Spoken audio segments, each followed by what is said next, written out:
What's up, everybody? I don't have any game hunting footage from the car this week because I forgot my camera at home this morning, and by the time I realized it, I was already at the first sale. I reached for it in my pocket and was like, oh shit, Scott, you left it at home, and I wasn't going to drive all the way back home to get it and possibly miss out on the few things I did find today.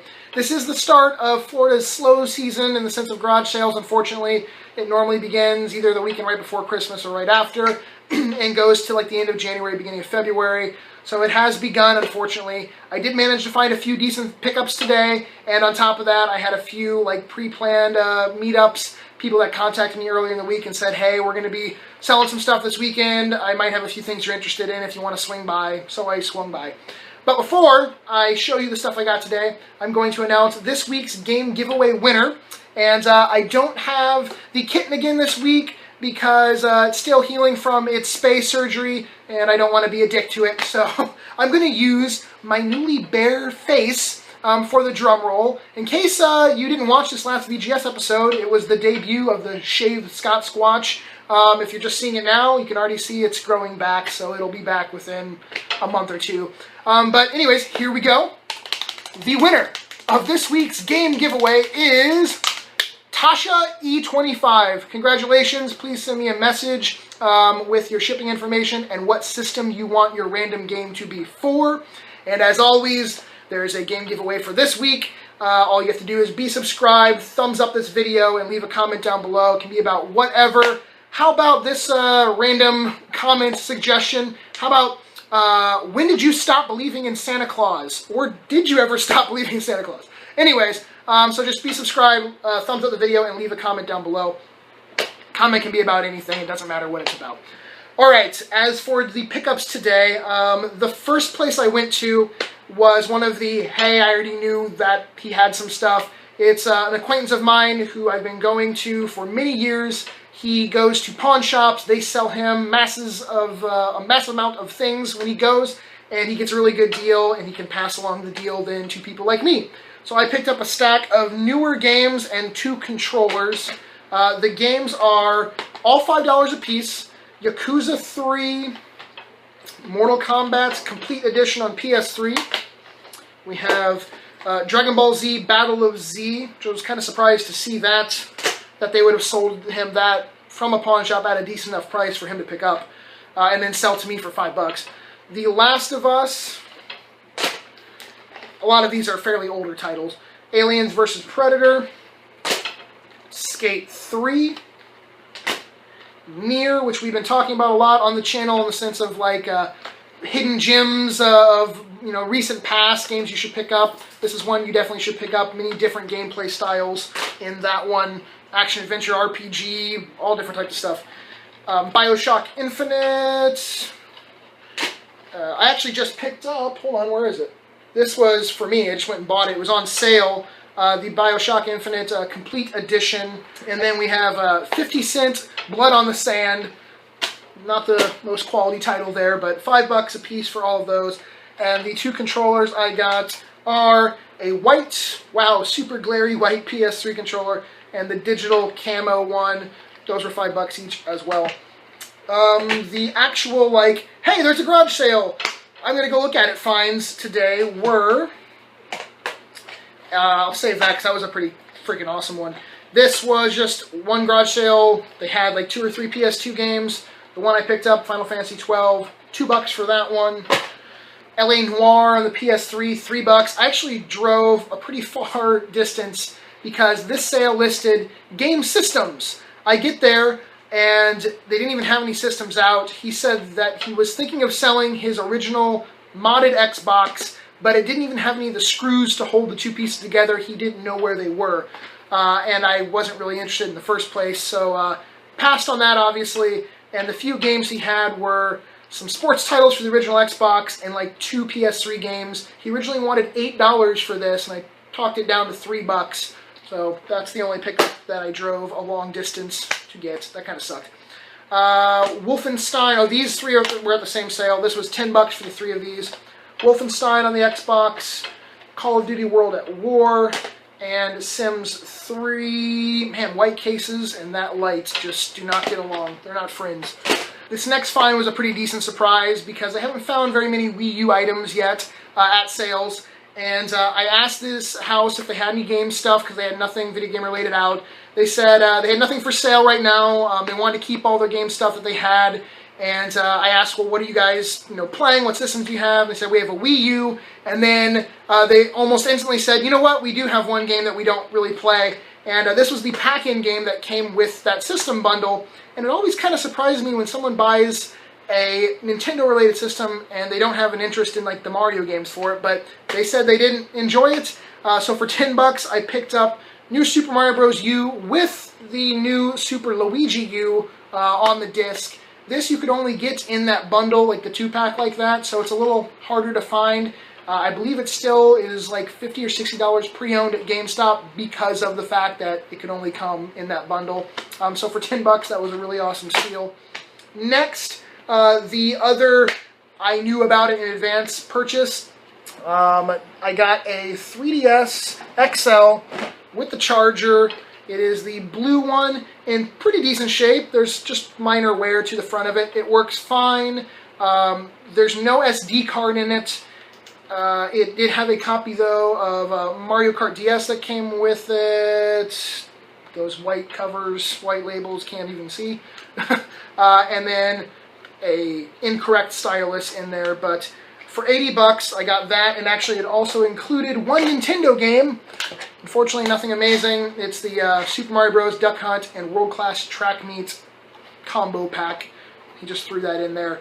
This is someone I've purchased quite a few things from now. I think I've probably been to his house 3 or 4 times.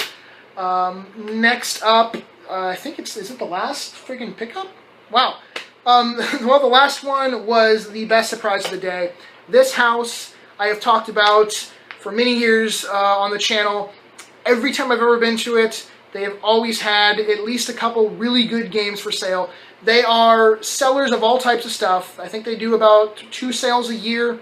And every time I drive by this house, even if it's not the weekend, I always just think, I'm like, oh, I can't wait till they have another garage sale. Because they have so many toys, so many bikes, vacuum cleaners, all types of shit. But they have like 4 card tables of nothing but movies, video games, all different types, from all different years. And they obviously either buy storage lockers or go garage sailing, whatever, and then they sell.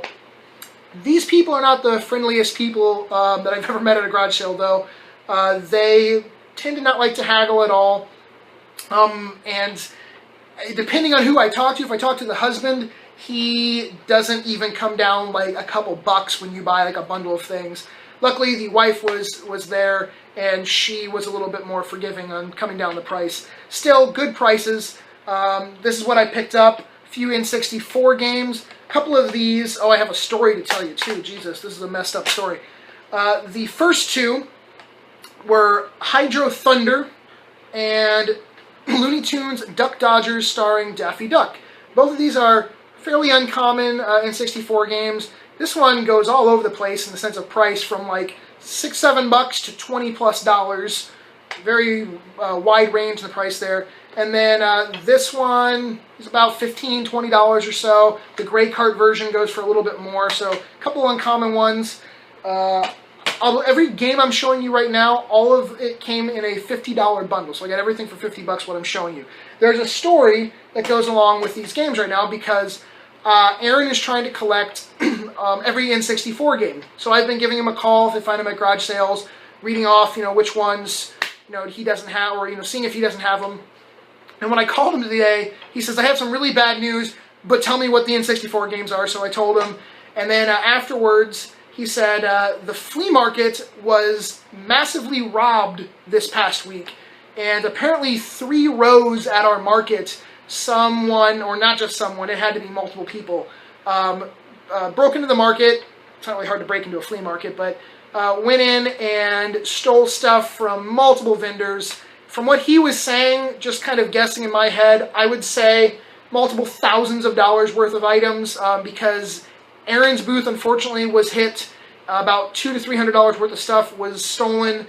Most of it, though, was very cheap items in the few dollar range. He did have a few PS3 games and some decent PS2 titles stolen, but they didn't break into this one case that had a bunch more games in it, but he takes all his really good stuff home. I take all of my stuff home, since I'm only there on Sundays, there's no point in me leaving it there for the entire week. But unfortunately, he did have some shit stolen, so that part sucks. On top of that, like I said, other vendors did as well. I think the perler guy that makes the little, like video game perlers at the market, he had some stuff stolen. I'm not sure if they stole perlers from him or what, but that really blows, and I wish our market had better security, because obviously they have like zero security apparently. And they just to wrap that up, they think it was probably someone in a van with probably like 5 or 6 people, because they were stealing boxes and massive amounts of things in like large crates, and not one person could load up, that much stuff probably. So it's probably a little nice ring of people. To continue on with the pickups, after that shitty, sad story, we have Gex 64, Bomberman Hero. All these are actually in pretty nice shape, except for being kind of dirty. Glover, South Park. We have Rat Attack, which is one I actually didn't have for my collection. Another sort of oddball title. The Warriors. A nice little stack of games here. I'll save this one for last because that was the best. Professor Layton and the Diabolical Box. Croc, which is another one I didn't have. I love getting oddball games for cheap at garage sales that I don't have. Rayman Rush. Resident Evil Director's Cut. Blasto on the PlayStation. And the 2 coolest titles probably from there were Time Stalkers on the Dreamcast, only because I never find Dreamcast stuff at garage sales. The only other Dreamcast things they had were like 1 or 2 sports titles, and I think one of the sports cases was actually empty, so I picked that one up. And the best thing they had at the sale for sure, Suikoden 5, and in the past I found Eternal Darkness at this sale, I found Diablo on the PlayStation. Like I said, they always seem to have 1 or 2 really, really good games. This was the prize this time. Still not done yet for what I got for 50 bucks. This was also included a purple Game Boy Color with the back, and that was it for 50 from them. And then for 15 bucks, I picked up an N64 missing the top door. It did come with 1 controller with a loose stick and no audio video, but it did come with the power cable. So $65 total. I love that sale. I wish they were a little more friendly to talk to, but hey, you don't go to garage sales always to meet, people and have conversations. That's a good plus if you do, but it's mainly to find what you're looking for. And then the last thing I picked up this week that I'm going to show you, this was not a garage sale find. I have been trying to complete the games I really want for the TurboGrafx 16 and the Turbo CD systems for the past few years, and I am down to a few of the very, very hard to find, expensive ones. Honestly, I only have about 2 that are like really ridiculously expensive I still need left. I'm talking in the multiple hundreds. But this was one of them, and it is Legend of Hero Tonma. I ended up seeing it posted. He had it at a starting bid that was just about the average of like kind of what it was going for. Actually a little bit below average of what the last couple went for. And no one bid on it, and I sent him a message after it ended and just said, what's the lowest you would go for it, like on a buy it now? And he shot me back a number, which I'm not going to tell you because, you might think I'm crazy. But I really love Turbo stuff. But anyways, he shot me back a number that was about $100 to $150 lower than the last couple that sold. So I went ahead and said, okay, I'll go, hey, what's with the random cat heads in recent videos? Are you going to jump up? There we go. Hey, you guys got to see cat anyway in this video. It's the old cat, Civic. So yeah, that was a cool pickup to add to the collection. And like I said, I'm a massive fan of Turbo-related stuff. And it's so hard to collect for, so it's like every once in a while I kind of have to bite the bullet because I don't find it at garage sales or anywhere like that. I always have to get it from another collector. Thank you guys for watching. That is it. Don't forget to enter the game giveaway for this week. Just be subscribed, thumbs up this video, and leave a comment down below about whatever. And that's it. We'll say goodbye. All right. Peace.